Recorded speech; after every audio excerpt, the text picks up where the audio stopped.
So was Kovu a relative, or was he just somebody that Scar picked? Scar handpicked him. Scar saw something in Kovu that he saw in himself. So he was Scar's like handpicked successor. Because in our world, Scar didn't really have children. And that made it a little bit easier because he didn't have children.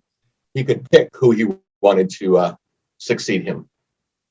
Yeah, to be honest, with how he looks and all that, I can't imagine any girls wanting to bang Scar. Yeah. Somehow Kovu fit that bill, though, man. Yeah, a lot of people had crushes on Kovu. I don't know why, but there it is. Yep. But yeah, that's really cool that you guys were able to develop a script in such a short period of time. Well, it's interesting because every script is different. Just to give you an example, the difference in timelines, we did the Lion King sequel in 10 days, and we worked on the Dumbo sequel for 18 months before that one went nowhere. Mm-hmm. So 10 days versus a year and a half. Every project is different. Those are the two extremes, I think. Yeah. So how long did Beauty and the Beast and the Enchanted Christmas take you guys to write? That one was pretty standard. I think it was basically Writers Guild schedule. So 8 weeks for the first draft, 4 weeks for a second draft, and 2 weeks for a polish. And that's pretty standard. Pretty cool. Did you meet any of the cast members in that film at all? No, we were not on that one. No, we were off on another project when they started recording, and they did a lot of that one in New York. And at that time, they were just opening a new studio in Canada, so they filmed it there. Okay, in Canada. Got it. Pretty cool. So, how'd you get your role in that film? That was the first one that they offered us, and it came off of that script with The Boy and the Dolphin. Awesome. That was the first one. And that was the first one.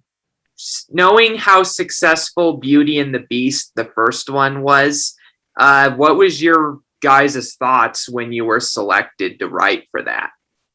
Oh, it was cool. Woohoo! Yeah. That's the first reaction. And the next reaction is, oh my God, what are we going to do? It was amazing. It was fun. It was thrilling. Yeah. That's good to hear. Yeah. It was very exciting. That's really cool that you guys did such a good job on the Enchanted Christmas. So, what was you guys' reaction when The Lion King and Beauty and the Beast and even your other sequels did well? It was fun because at that time Disney was treating them like big movies. So we were going to these big premieres. Like the Lion King premiere was at this huge theater down by UCLA, and they had live animals. They had lions and zebras and giraffes and elephants wandering through the park, and they had African dancers and drum lines, and I mean it was a huge deal. Floating in the sky. It was incredible. That was an amazing. So they really did all out. And then the movies are the movies, but it's been interesting to see, especially Lion King, how much what a long life it's had, and how a lot of people really like the Lion King sequel. Yeah. That's been a really nice thing for us. Yeah, it's been cool. That's good to hear.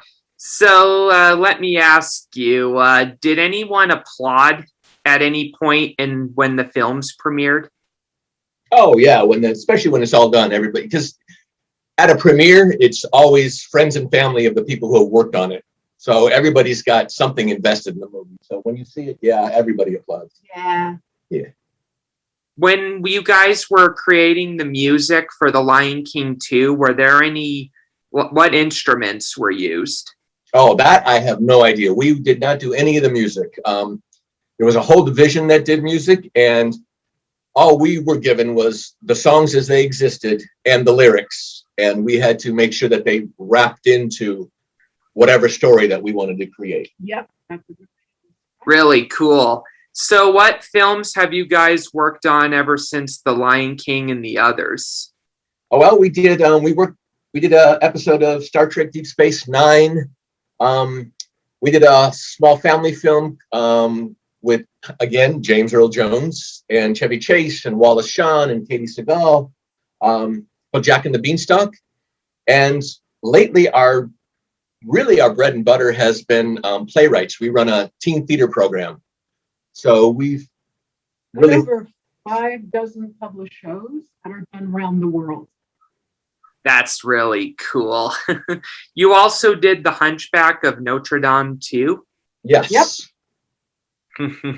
That's really cool. That was one of my favorite Disney films growing up just because of the storyline.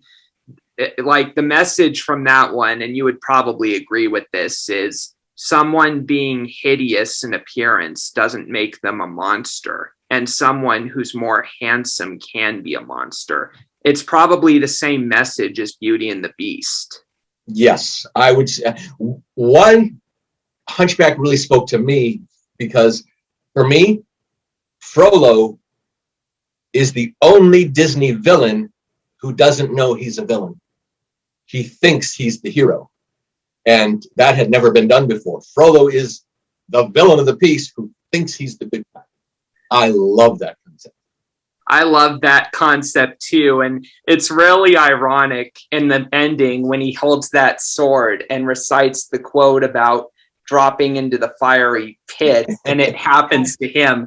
I can imagine what God probably said when that happened. God was probably like, indeed, starting with you. Yep.